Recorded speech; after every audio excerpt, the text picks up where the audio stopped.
This is the podcast that rocked for June 9th, 2023. My name is Luke, host of the YouTube channel Rocked, and we're just going to jump right into it with all the news regarding around Slipknot and some of the changes going on. The biggest one being Craig Jones leaving the band over 25 years as a part of it, and now stepping out. We don't know much about the information, but we do know this was a little bit of a plan going. This wasn't as abrupt as it seemed. They already have a replacement with some images posting and shared out of what the new mask and new member looks like. No identity yet, obviously.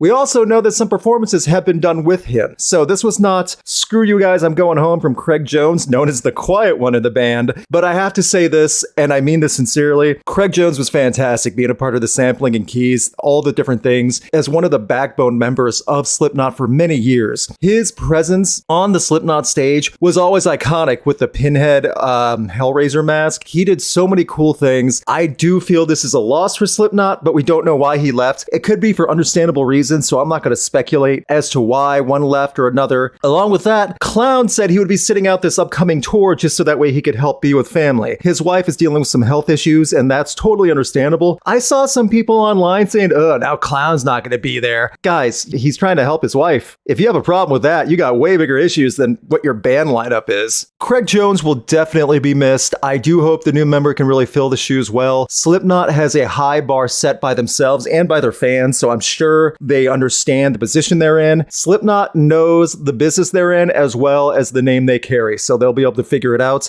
And as such, there's already a new song and new EP that just got released today. The new EP, Adderall, has rough cuts, demos, things like that. Think of it like B-tracks and B-sides, rough cuts, demos. It's interesting though, the Adderall cuts and all the things along with that are something unique. They had the Death March posted yesterday as just an instrumental intro. Even that was pretty interesting with a music video directed by Clown. Slipknot definitely have a few irons in the fire, and they are not slowing down considering how much they have had going on. The album last year, The End So Far, came out and did well. I still stand by. It was really good. It was different, but I really enjoyed it. And now we have this year with a lot of touring for Slipknot overseas and in the States. There's going to be some great stuff coming. I'm positive of it. Keep in mind, a band that's been around for so long is going to have a lot of changes. A lot, especially when you have so many members in the same band. So all I can say is I wish the best to everyone involved, and I hope we get to hear more from Slipknot soon. I really hope that everyone in the camp is doing okay, and as they say, long live the knot.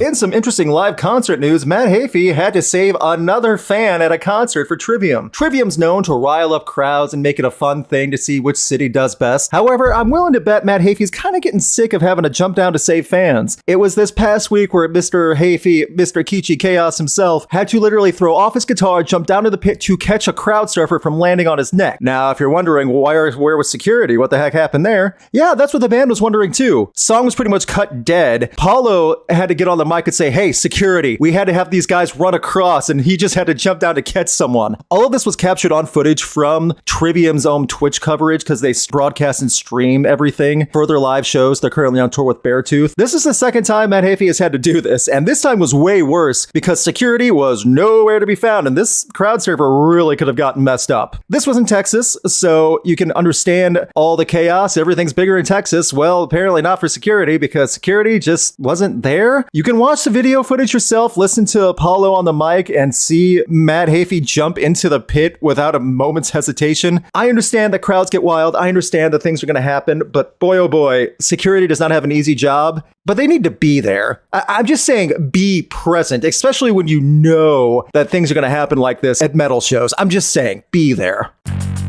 Several new tours were announced. Queens of the Stone Age has their tour coming up alongside with their upcoming album, In Times New Roman, which comes out next week. Tool announced a 2023 tour, which they're touring all over the US and Canada. And finally, Nickelback has announced they're making a big, massive tour throughout the summer and early fall with special guest Brantley Gilbert. I've already seen quite a bit of naysay and confusion for people saying, I don't feel this one. No. Brantley Gilbert, mind you, has been shoehorning his way into the rock scene, first kind of touring with Five Finger Death Punch, and now with Nickelback, trying to vibe on that country rock style. He may not be the best choice to represent it, though, and I think that's what a lot of people are saying online. I am not saying the tour is not going to sell well. It absolutely will. I'm just saying this is a unique lineup, and I'm not sure it's going to sell more tickets if Brantley Gilbert's shirts on it or not. I think the main draw is going to be Nickelback. Make all the jokes you want about Nickelback. I know I have. This is going to be the drunk mom tour with drunk moms driving their minivans in and singing Photograph and Rockstar as loud as their drunk voices will carry. But this tour is going to sell. It's going to do numbers. It's going to make money.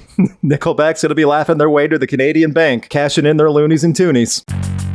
An interesting note about an old grunge band that is finally going to release their last studio album, The Long Goodbye. Candlebox is calling it a day after 30 years. They are on tour right now. I, for one, have always thought of Candlebox as a great singles band. After that first album where they exploded, went multi-times platinum, they were only able to make good singles. And full albums, not so much. However, the lead singer of Candlebox and whoever was with him always made consistent music. They've never really gone away. I remember a few years ago, Disappearing in Airports came out, and they had some songs that were amazing, and the rest of the album was just there. Hopefully, The Long Goodbye is a great goodbye. I do want to check it out no matter what to see how they're going to say farewell after a great career, very successful career as well. They still have radio hits on some of the 90s alternative stations, the grunge stations, and things like that. We'll see what is in store for The Long Goodbye as Candlebox finally has their flame snuffed. That's not the best way to close this out. As Candlebox finally closes the lid on the box that is their career. There, that's much better.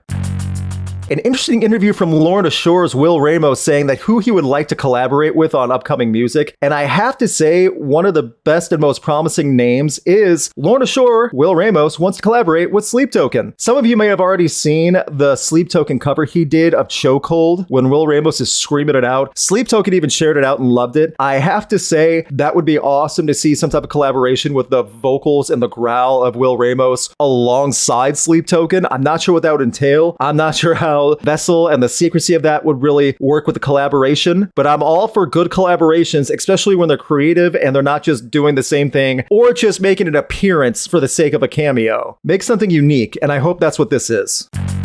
Finally, we go to the Billboard Top 3. Each week we cover the top 3 songs that are either blessing or plaguing the Billboard mainstream rock stations, FM, satellite, and online. And this week is a repeat from last week. There's no real change. Need a Favor from Jelly Roll coming in at number 3. Number 2, 72 Seasons, the title track from Metallica. And number 1, Rescue, the first single off Foo Fighters' latest album, But Here We Are, which is still fantastic and I recommend everyone listen to. That whole album's great. I did an album review of it last week. Please check it out. It's wonderful. I do hope we get more variety on Billboard soon. There are names coming up, both good and bad, but many of them are the same static names of the last 20 years, so keep that in mind. Here's hoping we get something new, fresh, revitalizing for heavy music soon, because, I can't even say anything anymore without being repetitive myself, but the top 3 is repetitive with the same 3 songs anyway. That'll be all for the Podcast The Rock this week. Big thanks to my YouTube members and patrons. Special thanks to Brandon Bruce, Chris Doman, and Dom Noble. You can check out Dom Noble on YouTube, covering all your literary adaptation and film reviews. So many great things he's done, book-wise, movie-wise, you name it. You can also check out Wrestling Soup if you're a professional wrestling fan, covering the wild world of professional wrestling, both on screen and behind the scenes. Sometimes behind the scenes is more interesting than what you're seeing on screen. And finally, if you're into stupid idiot news and stupid human behavior, check out Nash on Radio Dead Air. That's Radio Dead Air on YouTube.